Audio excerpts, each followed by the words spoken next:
First we're going to disconnect this line, which would normally be connected to the pump.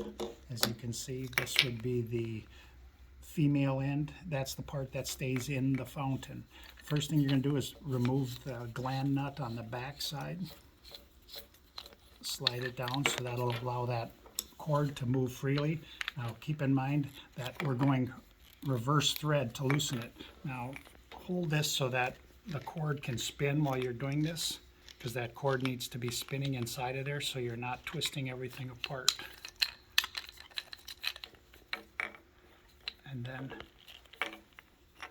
it'll push it right up through.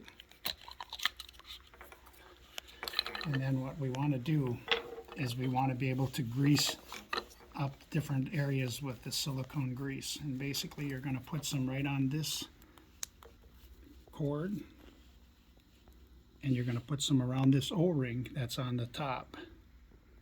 And then just put it on there, and then just take your finger and work it around it.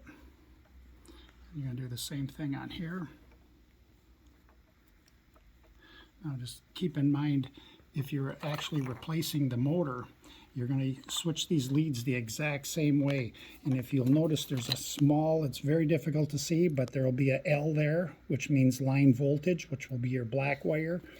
This one will have a small N, which is neutral, and the green one is ground, which is earth. It'll have an E on it.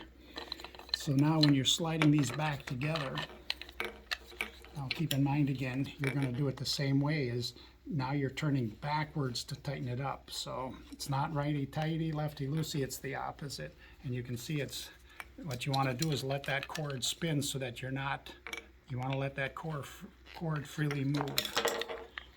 Then take your gland nut and slide it back on. Now the grease will have been in the right place on that cord. Now when you're tightening this back up, that'll squeeze that silicone right up against the gland nut, which is inside of there.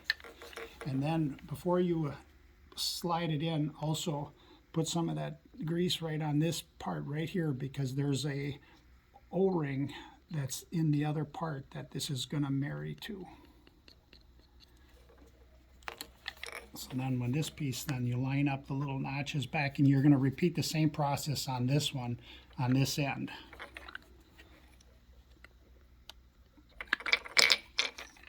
And it'll slide in there. You get it lined up correctly.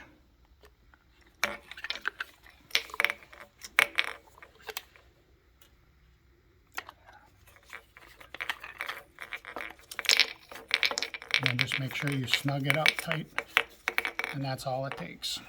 And then you'd repeat the process on this side.